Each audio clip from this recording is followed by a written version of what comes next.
정말 흉측한 사건이 일어났는데 이 사건은 50대 남성이 전자발찌를 끊고 도주하면서 2명의 여성을 살해한 그 사건인데요. 일단 어떤 사건인지 좀 말씀 좀 부탁드리겠습니다. 말씀하신 것처럼 이 50대 남성은 뭐 범죄 경력이 14차례고 네. 수감 생활만 8차례를 했던 17살 때부터 이제 그런 생활을 반복을 했던 사람이고요. 2005년에 성폭력을 비롯한 범죄로 15년형을 받고 올해 5월에 출소를 한 인물입니다. 네. 그 인물이었는데 지난달에 자신이 이제 그 전자발찌를 5년 동안 착용하라는 명령도 같이 받고 출소를 했고 전자발찌를 네. 착용한 상태에서 자신의 집에서 이제 여성 한 사람을 해친 겁니다. 살해하고, 해치고 그리고 전자발찌를 끊고 도주를 시작했죠. 네. 도주를 시작했고 38시간 만에 본인이 차를 몰고 경찰서에 가서 내가 이 일을 저질렀나라고 자수를 했는데 문제는 그 차량 안에 네. 또 다른 피해서 한 사람이 시신이 있었던 거예요. 그러니까 그 사이에 2명의 목숨을 빼앗고 자수 아닌 자수를 한 것이고요. 그리고 뭐 많은 분들에게 충격을 줬던 게 어제 이제 영장 실질 심사 받으면서 받으러 출석하는 길에서 출석하고 또 법원에서 심사 받고 나오는 길에 아니 저 처음 봤습니다. 마이크를 차버렸죠? 발로 차는. 그리고 내가 더 많은 사람들을 해치지 못한 게 한이 네. 된다라고 그렇게 얘기를 하는 바람에 보신 분들은 다 처음 봤다. 저도 정말 박 변호사도 마찬가지일 네. 거예요. 저희가 뭐 이런 식의 언론과 관련된 일을 하면서도 많은 사람들이 영장 심사 받고 들어가고 나오고 하는 것들을 여러 가지 종류의 범죄자들을 봤지만 그런 경우는 처음이었고요. 그러면서도 또 피해자인 또 미안하다는 그런 말까지도 해서 저 사람의 정체는 뭘까? 저도 정말 처음 보는 그런 상황입니다. 네. 자, 일단은 가장 궁극적으로 좀 문제가 허술한 체계 같아요. 전과가 그렇게 많은 사람이고 성범죄 재범의 가능성도 상당히 높다고 판단된 사람인데 전자발찌를 높다고 한 사람 채워서 보냈는데 관리가 미숙했고 15번 정도 갔으면 좀 문을 열어봐서 그래서 확인했다면 2차의 범죄는 막을 수 있었을 건데 그런 부분도 사실 좀 안타깝다고 보입니다. 그러니까 경찰이 사실은 네. 이 범죄자가 본인 스스로 경찰서에 오기 전까지 5번을 방문했는 거잖아요. 그렇죠. 근데 경찰은 이제 그 문제에 대해서 논란이 되니까 해명을 어떻게 했냐면 법무부에서 본인들한테 통보하기는 전자발찌를 끊었다. 그러니까 주거지에 가서 확인해 달라. 네. 이 통보만 받았다는 거죠. 그러니까 이 사람이 전과가 있는지, 이 사람이 성범죄를 저질렀던 전과를 갖고 있었던 사람인지, 14범인지 네. 이걸 전혀 모르고 가서 5번을 방문했지만 문을 안 열어주고 아무도 없는 것처럼 느껴져서 그냥 돌아왔다는 거거든요. 그렇죠. 그러니까 이게 공조 체제의 문제라고 보여져요. 그러니까 일단은 두 가지가 문제인 것 같은데 제가 볼 때는 법무부에서 그러면 이걸 통보할 때 이 사람이 위험 인물이라든지 예컨대 이 사람이 전과 14범이나 되고 성범죄 경력도 있기 때문에 좀 더 적극적으로 수사를 해라든지 네. 이런 정보를 전혀 안 뒀다는 거 아닙니까? 그러니까 정보가 서로 법무부와 경찰 사이에 어떤 정보 교류가 제대로 안 되고 있는 것이고 그러다 보니까 이제 허술하게 관리가 될 수밖에 없었고 경찰 입장에서도 만약을 알았다면 좀 더 적극적으로 진입을 하거나 아니면 문을 열어서 네. 그런 일을 예방할 수 있도록 하는 노력이 필요할 때는 5번이나 가서 그냥 문만 두드리고 아무도 없으면 돌아와 버리는 그렇다고 하면 전자발찌를 끊고 그냥 숨어버리면 찾을 수 없는 상황이 되는 거 아니겠어요? 이런 정도의 허술한 관리책이라고 하면 전자발찌 끊고 며칠을 돌아다녀도 결국 못 찾는 경우가 생길 수밖에 없어요. 맞습니다. 그러니까 이런 공조체제에 대한 문제가 지금 논란이 되고 있고 이거 관리를 제대로 안 했을 때 이 사람을 어떻게 빨리 찾아낼 수 있는지 이런 부분에 대한 추적 시스템도 제대로 안 되고 있는 게 아닌가 이런 비판이 있는 거죠. 또 나아가서 사실은 제가 좀 확인해 보니까 체포영장도 상당히 늦게 청구를 했더라고요. 아니, 영장 청구는 늦었는데요. 네. 그러나 이제 물론 경찰이나 지금 특별사법경찰 제도를 둬서 법무부 보호관찰관도 전자발찌 훼손에 대해서는 수사권이 있습니다. 그러니까요. 그래서 안 한 건 아니에요. 네. 오해하시면 안 되는 게 안 한 건 아니고 나름의 추적을 했었습니다만 이제 조금 더 강도 높게 추적을 했었으면 혹시라도 2번째 피해자는 막을 네. 수 있지 않을까 그런 아쉬움이 남는 부분인데 이제 뭐 편들자는 게 아니라 현재의 경찰로서는 또 할 수 없었던 부분들도 분명히 있어요. 뭐냐면 막 들어갈 수는 없는 거잖아요, 사실은. 그러니까 이게 전자발찌를 끊고 달아났다는 얘기는 이 사람이 그 집에 없다는 얘기잖아요. 네. 그러면 그 집에 피해자가 숨진 채 있으리라고 예상을 하기는 거의 사실- 예상해요. 99% 사실은- 예상을 못 하는 거죠. 사실은 그것도 쉬운 일은 불가능한 거죠. 아니에요. 불가능한 거죠. 일이고 예, 이 사람이 또 전자발찌를 일단 차고 있다는 것 자체가 전자발찌 지금 착용 대상자가 4대 범죄인 겁니다. 살인, 강도, 성폭력하고 미성년자 유괴거든요. 유괴. 다 강력범인 거예요. 네. 근데 또 전자발찌 훼손하고 달아난 일도 생각보다 가끔 있거든요. 그러니까 결과론적으로 봤어서는 그렇지만 또 이걸 무조건 비판만 할 수 없는 측면도 분명히 있다. 네, 맞습니다. 그래서 얘기가 나오는 게 그러면 사후영장 제도 같은 거라도 좀 도입을 하면 어떻겠느냐. 네. 무슨 말씀이냐면 범죄가 있을 거라고 예상을 못 하더라도 도주한 이 사람과 관련된 증거, 그 안에 뭘 남겨놨을 수도 있잖아요. 네. 그런 걸 찾기 위해서라도 전자발찌 착용자가 주거지에 없었을 경우에는 사후영장 제도를 해서 우선적으로 특사경이 수색을 할 수 있도록 해주고 뭐 경찰이 하든지 네. 그 이후에 영장을 발부하는 것도 가능하지 않을까. 이런 제도적인 보완책을 좀 생각을 해봐야 될 것 같아요. 워낙 이례적인 사건이라서 그렇습니다. 아주 놀라운 사건인데요.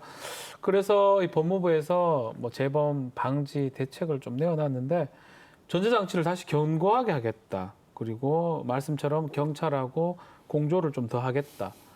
뭐 인력 얘기도 하고 하는데 구체적인 내용은 없다라는 지적도 있고요. 근본 해결책은 뭐라고 봐야 됩니까? 그러니까 근본 해결책은 사실은 이제 뭐 양재열 변호사도 얘기했지만 체계적으로 법적으로 규정을 좀 만들어야 될 필요가 있어요. 네. 왜냐하면 결국은 전자발찌를 찼다고 하면 강력범죄의 대상자잖아요. 결국은 네. 그런 사람들이 전자발찌를 차고 있으니까 추가 문제가 일어날 가능성은 충분히 예견 가능하다고 봐요. 네. 그러니까 공조 체제를 확대하는 거 아까 제가 말씀드렸지만 경찰과 법무부가 정보를 공유하고 지자체까지 함께 포함해서 예를 들면 특별사법 경찰을 이용해서라도 공조를 좀 더 확대하는 건 반드시 필요하다고 보여지고요.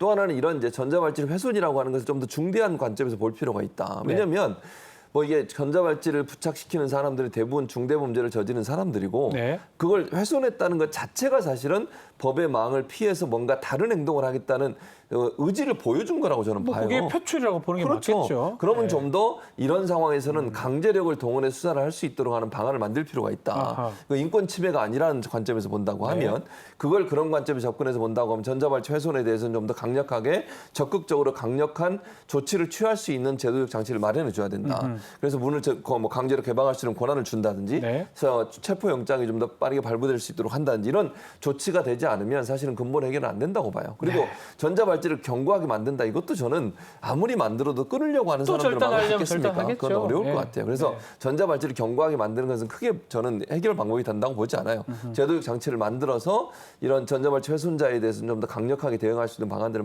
만들 필요가 있다고 봅니다.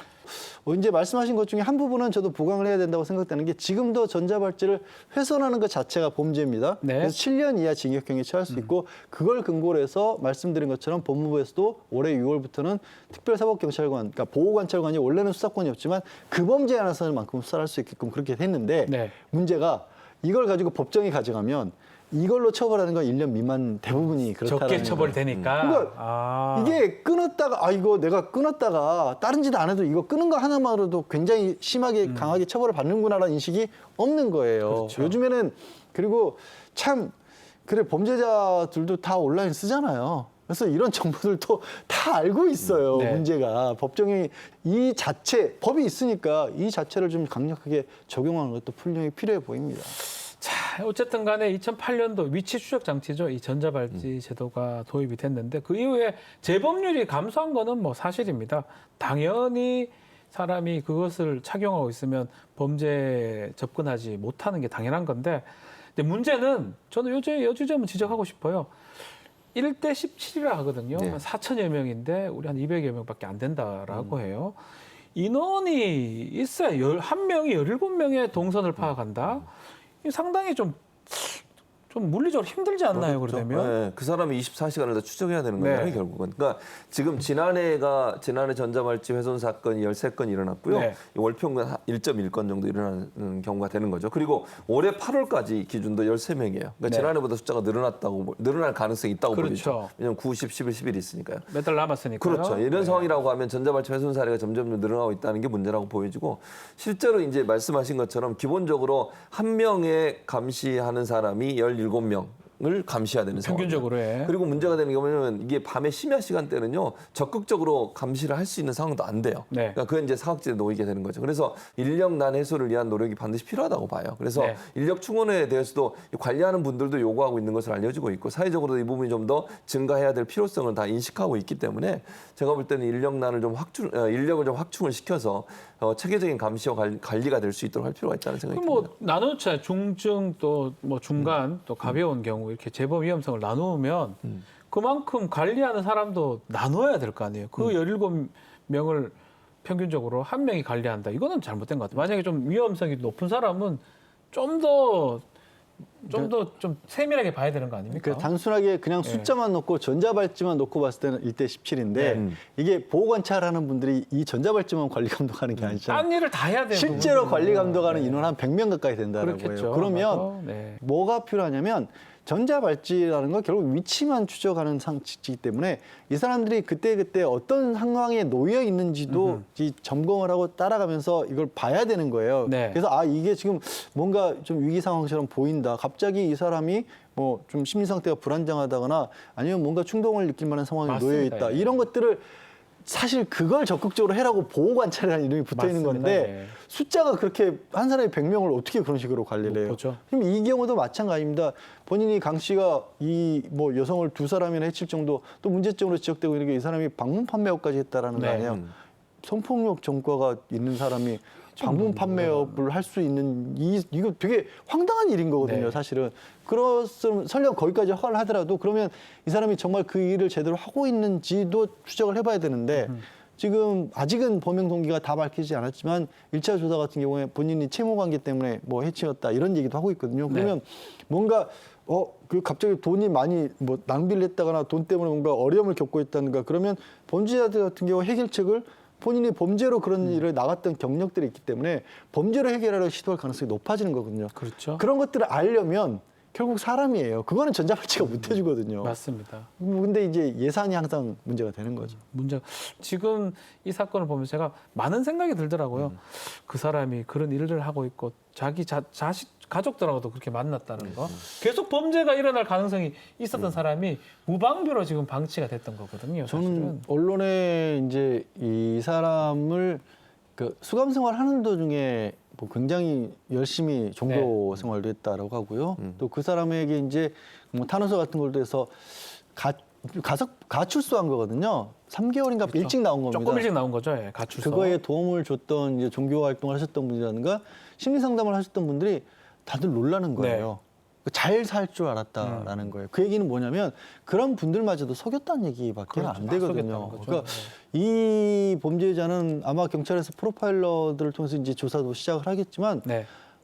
굉장히 어떻게 보면 범죄 예방 차원에서 이 사람에 대한 연구가 철저하게 필요할 정도의 필요합니다. 수준의 사람이 아닌가 네. 싶어요. 그만큼 이 사람의 이 범죄는 충격을 줬고요. 또 마지막에 기자들한테 막 욕하고 뭐 마이크를 차고 있던 부분까지 또 일련의 모든 거에 대해서 조금 더 연구가 좀 필요하지 않을까.